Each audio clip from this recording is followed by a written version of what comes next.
Olá pessoal, bom, então, conforme o último vídeo, agora retomaremos aí o nosso curso básico, né, a nossa revisão normativa referente à NR34, a partir do item normativo metodologia, e esse item ele diz que na execução do trabalho em altura devem ser tomadas as seguintes medidas.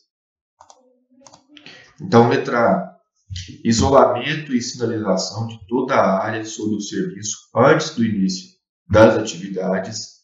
Letra B, adoção de medidas para evitar a queda de ferramentas e materiais, inclusive no caso de paralisação dos trabalhos. Letra C, desenergização, bloqueio e etiquetagem de toda instalação elétrica nas proximidades do serviço. Letra D, instalação de proteção ou barreira que evite contato acidental com instalações elétricas aéreas, conforme procedimento da concessionária local, na inviabilidade técnica de sua desenergização. Então, quando não for possível, fazer essa desenergização, a letra D fala justamente isso, instalação de proteção ou barreira, que vai impedir que a pessoa entre em contato com essa instalação elétrica energizada. E por último, letra E, interrupção imediata do trabalho em altura, em caso de iluminação insuficiente ou condições meteorológicas adversas, como chuvas e ventos superiores a 40 km por hora, dentre outros, é claro, gente? Acabou a luz, não tem como mais. Então, assim, essas medidas de proteção contra quedas de altura, elas basicamente devem atender a NR35, e ao disposto nesse item. Lembrando aí, que a NR35 é a norma referente ao trabalho em altura e é a norma justamente que estabelece os requisitos mínimos, e as medidas de proteção para o trabalho que está sendo realizado em altura, o que deve ser considerado, enfim.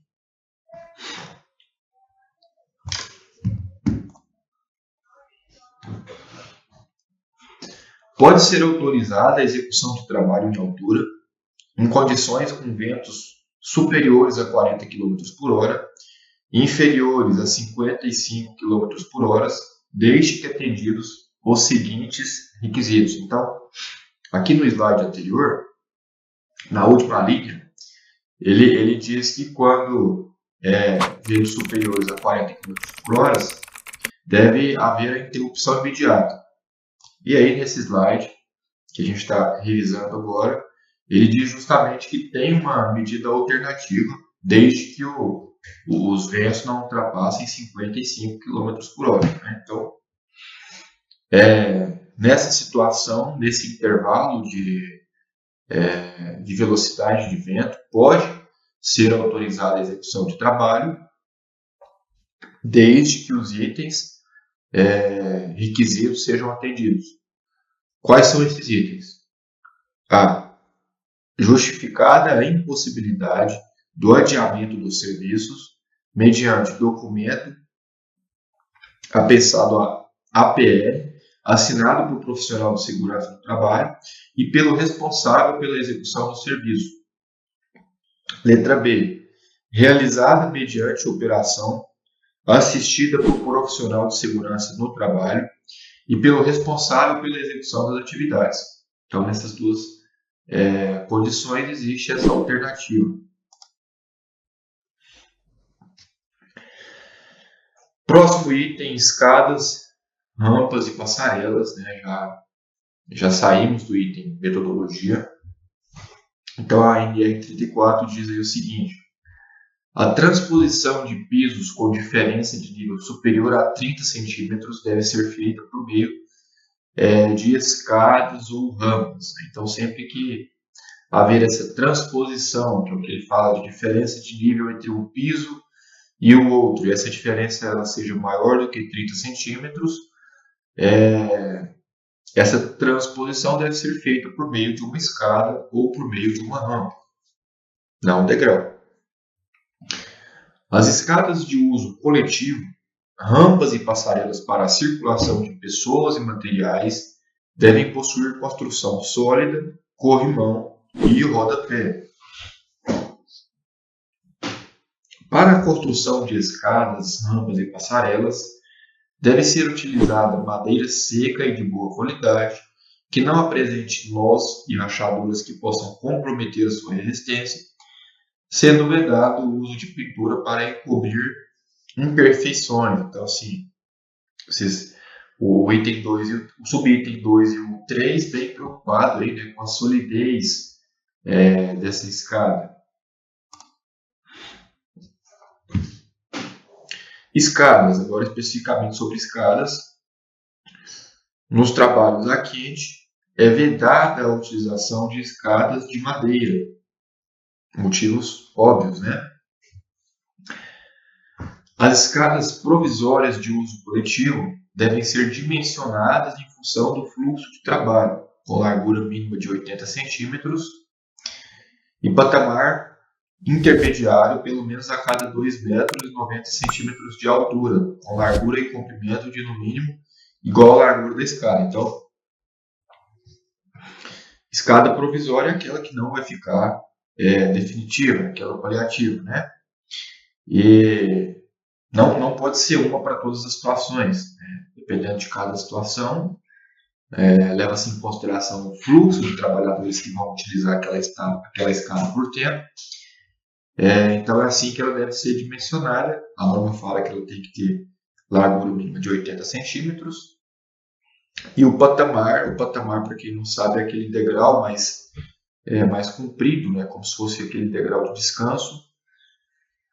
Patamar intermediário, pelo menos a cada 2 metros e 90 centímetros de altura. Então, subiu 2 metros e 90, tem que ter pelo menos um patamar. A largura do patamar deve ser igual à da escada, no mínimo igual à da escada, né? 80 centímetros. As escadas de mão devem ser de uso restrito a acesso provisório e serviços de pequeno porte. Então, medidas provisórias, né, um serviço que não demanda muito risco, que não demanda muito complexidade, é permitido a escada de mão. Então, além disso tudo, essa escada de mão ela deve ser dimensionada com até 6 metros de extensão e espaçamento uniforme entre os degraus, variando entre 25 e 30 centímetros. Então, a escada ela deve ter no máximo 7 metros de extensão e o espaçamento entre cada degrau deve ser uniforme, né, para evitar qualquer acidente. Letra B, ser instalada de forma a ultrapassar em 1 metro o piso superior. Então, nada de colocar a escada abaixo da laje, né? Ou a superfície que o trabalhador quer ter acesso. Letra C, ser fixadas nos pisos inferior e superior ou possuir dispositivo que impeça o seu escorregamento. Muito importante. Um dispositivo antiderrapante, né, ou um meio de fixar ela nesses pisos, nessas superfícies, de forma bem prática. Letra D, possuir degraus antiderrapantes. E, por último, ser apoiadas em piso resistente, capaz de suportar essa carga.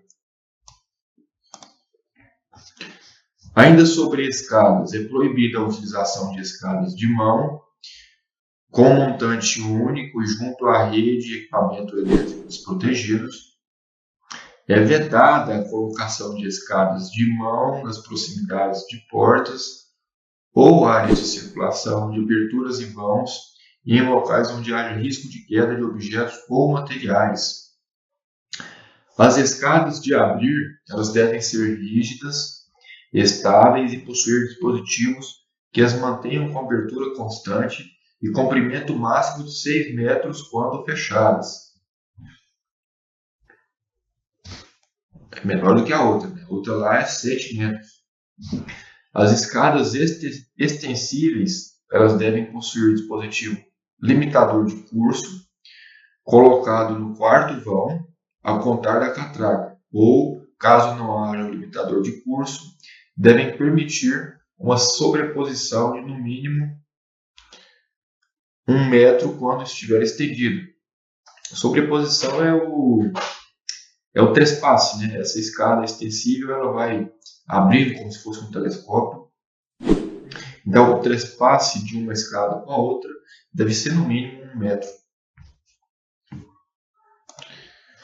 Rampas e passarelas. As rampas e passarelas provisórias devem ser construídas e mantidas em perfeitas condições de uso e segurança. As rampas provisórias elas devem ser fixadas no piso inferior e superior, não ultrapassando 30 graus de inclinação em relação ao piso. Esse subitem ele limita em 30 graus justamente para não ficar uma coisa quase escada. Então ele vem e diz que deve ter inclinação de no máximo 30 graus. Nas rampas provisórias com inclinação superior a 18 graus, devem ser fixadas peças transversais espaçadas em 40 centímetros no máximo para apoio dos pés, como se fosse um auxílio ali antiderrapante, né? Não devem existir ressaltos entre o piso da passarela e o piso do terreno. Tem que estar tudo no mesmo nível, né? Bem suave. Os apoios das extremidades das passarelas devem ser dimensionados em função do comprimento total das mesmas e das cargas que a estarão submetidas. Próximo slide. Agora, plataformas fixas. As plataformas devem ser projetadas, aprovadas, instaladas e mantidas de modo a suportar as cargas máximas permitidas. O projeto de plataformas e de sua estrutura de sustentação e fixação deve ser realizado por profissional legalmente habilitado. A memória de cálculo do projeto de plataformas deve ser mantida no estabelecimento. Então, essas plataformas elas devem ser projetadas por um profissional legalmente habilitado. E esse projeto ele deve estar mantido, ele deve estar disponível no estabelecimento que está sendo utilizada essa plataforma. É basicamente isso que esses 3 subitens. Olá, peço desculpas por interromper sua aula por um breve momento, mas tenho algo importante e vantajoso para compartilhar com você. Se você está gostando desta aula, tenho uma ótima notícia. Agora você pode levar sua experiência de aprendizado para o próximo nível fazendo sua matrícula em nosso site. Ao se matricular, você terá acesso exclusivo a uma série de benefícios. Primeiro, você pode baixar a apostila completa do curso em PDF, perfeita para acompanhar as aulas e revisar o conteúdo sempre que precisar. Além disso, ao concluir o curso, você terá a oportunidade de adquirir um certificado de conclusão, um grande passo para o seu desenvolvimento profissional e acadêmico. E sabe o que mais? Ao assistir às aulas diretamente em nosso site, você terá uma experiência de aprendizado sem interrupções ou propagandas. Isso significa mais foco e eficiência no seu estudo. Então, não perca essa chance. Clique no link na descrição deste vídeo ou visite nosso site para se matricular agora mesmo. É rápido, fácil e vai transformar a maneira como você aprende. Agora, vamos voltar à aula. Obrigado por sua atenção e nos vemos no site. Eles falam. Além disso, é proibida a utilização de quaisquer meios para se atingir lugares mais altos sobre o piso de trabalho de plataforma. Então, não pode colocar escada em cima de plataforma. E, por fim, deve ser afixada nas plataformas de forma visível e indelével placa contendo a indicação de carga máxima permitida. Plataformas elevatórias. As plataformas de trabalho com sistema de movimentação vertical em pinhão e cremalheira e as plataformas hidráulicas, elas devem observar as especificações técnicas do fabricante quanto à montagem, operação, manutenção, desmontagem e inspeções periódicas, sob responsabilidade técnica e profissional legalmente habilitado. Em caso de equipamentos importados, os projetos, especificações técnicas, manuais de montagem, operação, manutenção, inspeção e desmontagem devem ser revisados e referendados por profissional legalmente habilitado no país, atendendo o previsto na norma técnica de Associação Brasileira de Normas Técnicas, a ABNT, ou de entidades internacionais por ela referenciadas, ou ainda outra entidade credenciada pelo Conselho Nacional de Metrologia, Normatização e Qualidade Industrial. Os manuais de orientação do fabricante em língua portuguesa devem estar à disposição no estabelecimento. A instalação, manutenção e inspeção periódica das plataformas de trabalho devem ser feitas por trabalhador capacitado, sob supervisão e responsabilidade técnica do profissional legalmente habilitado. Os equipamentos da plataforma elevatória somente devem ser operados por trabalhador capacitado. Todos os trabalhadores usuários de plataformas devem receber orientações quanto ao correto carregamento e posicionamento dos materiais na plataforma. O responsável pela verificação diária das condições de uso dos equipamentos deve receber manual de procedimentos para a rotina de verificação diária. A capacidade de carga mínima no piso de trabalho deve ser de 150 kg-força por metro quadrado. Então, a cada metro quadrado de plataforma, a resistência dela deve ser de, no mínimo, 150 kg-força. As extensões telescópicas, quando utilizadas, devem oferecer a mesma resistência do piso da plataforma. Essa extensão telescópica é como se fosse outras partes dessa plataforma que vai se estendendo, né, e vai se trespassando uma a outra. Ele diz que mesmo a ponta dessa extensão ela tem que ter a mesma resistência mínima, né, que é de 150 kg-força por metro quadrado. São proibidas a improvisação da montagem de trecho e balanço e a interligação de plataformas. Então, nada de colocar tábua de madeira, né, ligando uma plataforma a outra, né, ou escadas. É responsabilidade do fabricante ou locador a indicação dos esforços na estrutura e apoios das plataformas, bem como a indicação dos pontos que resistam a esses esforços.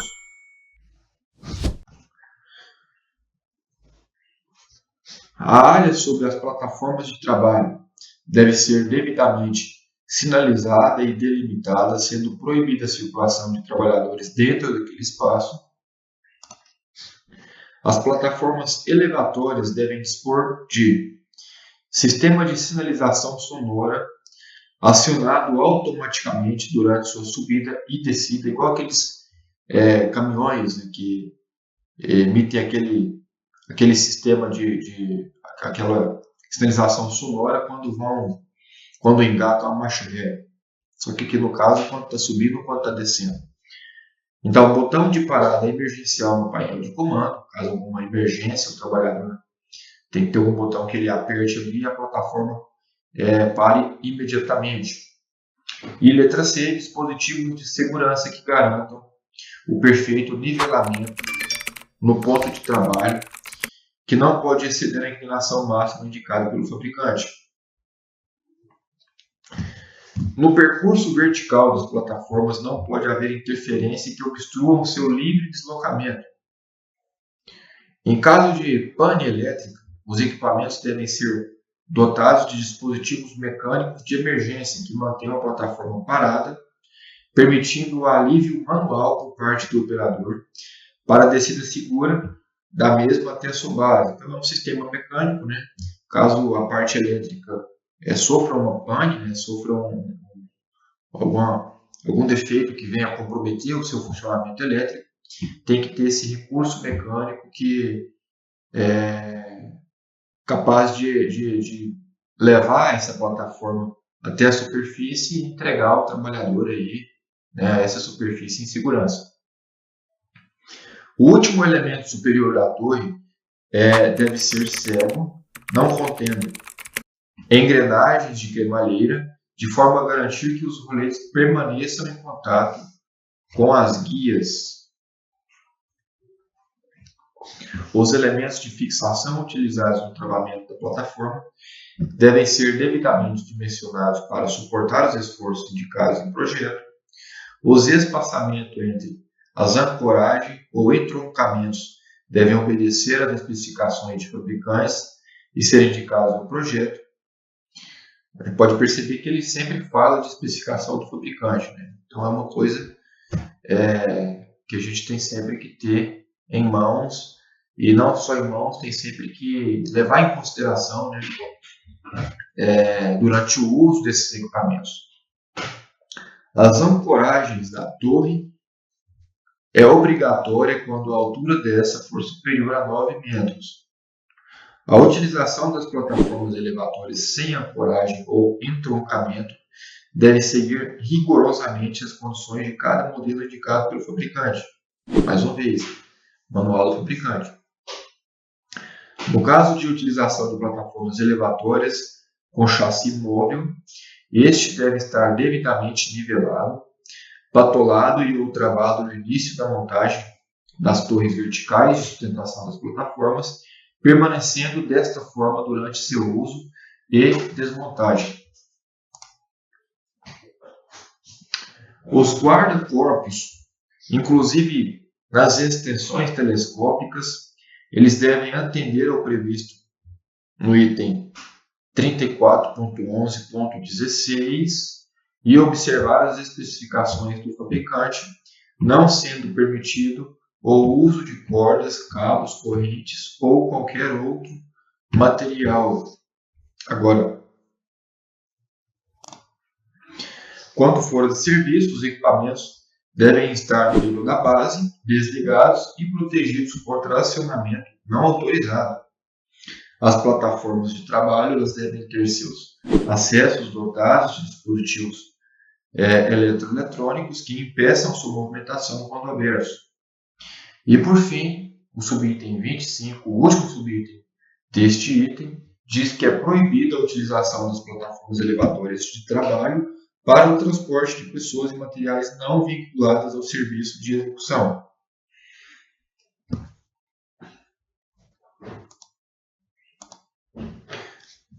Acesso por corda. Na execução das atividades com acesso por cordas, devem ser utilizados procedimentos técnicos de escalada industrial, conforme estabelecido em norma técnica nacional ou, na ausência, em normas internacionais. A empresa responsável pelo serviço e a equipe de trabalhadores devem ser certificadas em conformidade com a norma técnica nacional ou, da mesma forma, na sua ausência, com normas técnicas, com normas internacionais.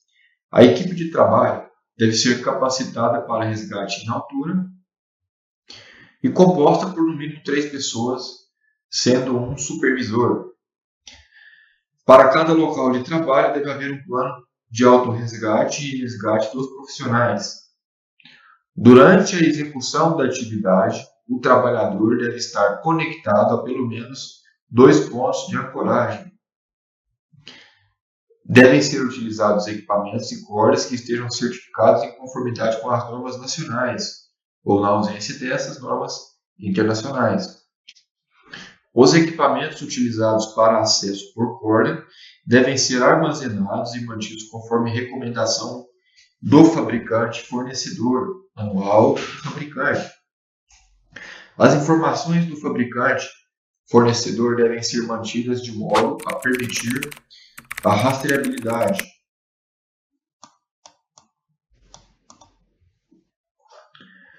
O trabalho de acesso por corda deve ser interrompido imediatamente em caso de iluminação insuficiente em condições meteorológicas adversas, como chuva e vento superior a 40 quilômetros por hora, dentre outras, bastante semelhante, né, ao que vimos nos itens anteriores.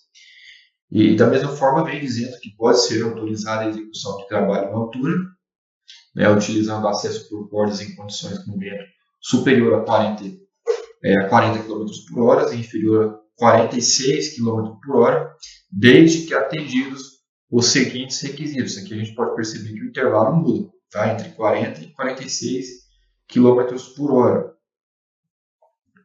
Então, letra A, desde que justificada a impossibilidade de aumento dos serviços, mediante documentação apensado APE, assinado por profissional de segurança e saúde do trabalho e pelo responsável pela execução do serviço, consignando as medidas de proteção adicionais aplicadas, é claro. E letra B, realizada mediante operação assistida por profissional de segurança e saúde do trabalho e pelo responsável pela execução das atividades. Então, os dois profissionais ou mais, né, tem que ficar de plantão ali, acompanhando de perto essa atividade, quando nesse intervalo, né, quando é necessário. E, por fim, a equipe de trabalho deve portar radiocomunicador ou equipamento de telefonia similar. Todo mundo tem que estar aí conectado. E aí, tudo bem? Estou passando apenas para deixar um recado bem rápido para você que acabou de ver essa aula e que gostaria de assistir a todas as aulas desse curso. É bem fácil, basta você clicar no link que está na descrição deste vídeo ou acessar www.novacursos.com.br. Fazendo sua matrícula em nosso site, você terá acesso a todas as aulas desse curso e mais centenas de outros cursos, além de poder fazer avaliação. E caso você queira, poderá estar adquirindo o certificado com um valor bem acessível. Esse foi o recado que eu queria dar, aguardo sua matrícula. Até breve!